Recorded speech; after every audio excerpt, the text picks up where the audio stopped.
Hello and welcome. My name is Charles Atelu, Health Informatics Content Developer and Trainer with 10 years experience working for KenyaEMR 2 project. In this video, I'm going to take you through completing Enhanced Adherence Screening Encounter. To access the Enhanced Adherence Screening Encounter, one has got to log in.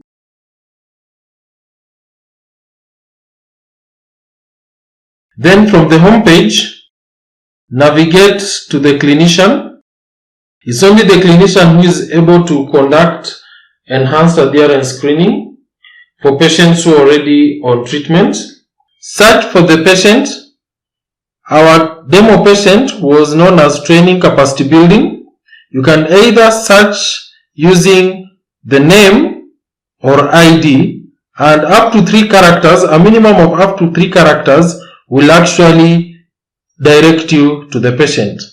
So our patient was training. Already the 3 characters has already narrowed down to our patient.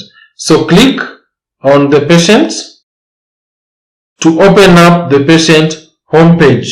And notice that this patient was already checked in at the triage level. Hence, checkout for visit button is visible. So our interest is to complete the adherence screening form. These are the available forms that are visible by the clinician only, because it's the clinician who has got the role and responsibilities of completing the said screening forms. So to open up the Enhanced Adherence Screening form, click on the said Enhanced Adherence form. The form will appear. Notice that the date and the location have been pre-filled during check-in, so you don't need to complete the date and the location. Under the visit details panel, type in the number of session. This is our first session for the said client. Input the date from the calendar menu. Pill counts. Fill in the pill count adherence percentage. There is a formula for computing the pill count adherence percentage as displayed.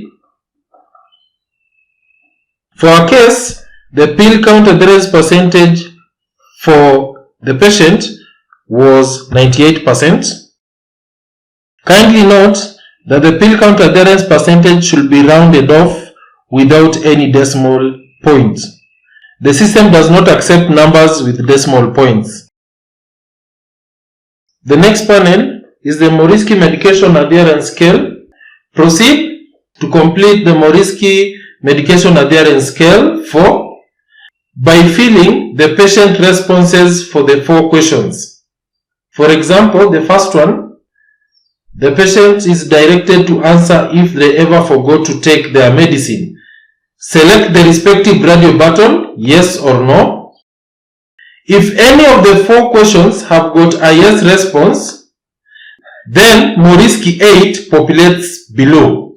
If all the responses are no, then the Moriski adherence score is automatically populated as good. If either of the responses is a yes, proceed to fill Moriski 8. Remember, these questions are directed to the patient. Fill in according to the patient's response by selecting yes or no. As you do so, the Moriski adherence score will be populating itself. Remember to complete the last question, number 8, by selecting the drop-down menu and selecting the option according to the patient response. Once done, Moriski Medication Adherence Score will automatically populate itself. Proceed to the next panel on viral load. These questions seeks to ascertain the patient understanding of the viral load scenario, if either high or suppressed.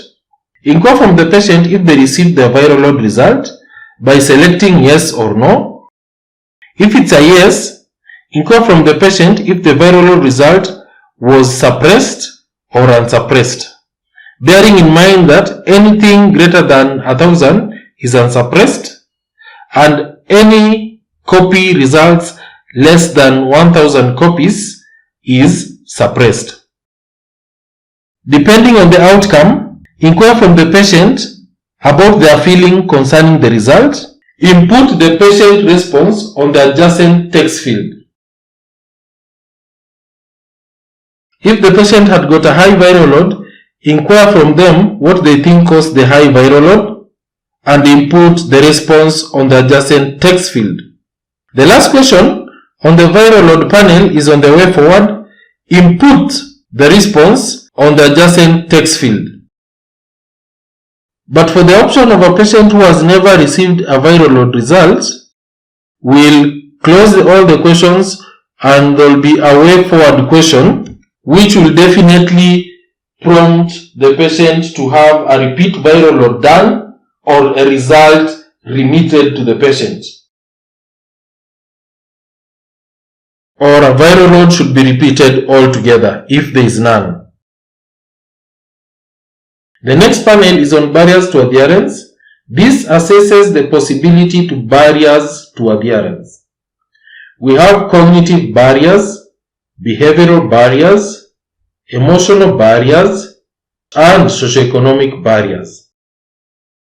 Complete the text fields adjacent to all the questions across all categories, bearing in mind that some of the responses might be in a radio button option.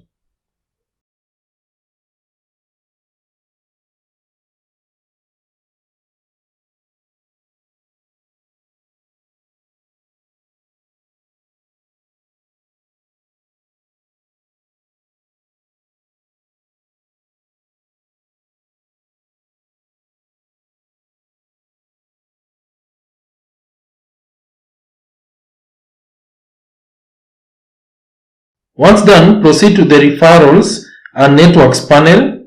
Inquire from the patient if they have either been referred to any other service, that is nutrition, psychosocial support services, substance abuse treatment, or etc., other than attending the CCC clinic. Respond accordingly to yes or no. Inquire from the patient if they did attend to the appointment. Inquire from the patient what the experience was and if there is need for that to be reorganized. Ask the patient if they will benefit from a home visit. And lastly, complete the adherence plan on the adjacent text field. Once done, proceed to the appointments panel to give a follow-up date. Select it from the calendar menu. Once done, click Enter form to submit the adherence encounter form. Once submitted, the enhanced adherence screening form will be populated among the completed visit form by the clinician. This marks the end of the enhanced adherence screening encounter. In the next video, I will take you through alcohol and drug abuse screening encounter. Thank you.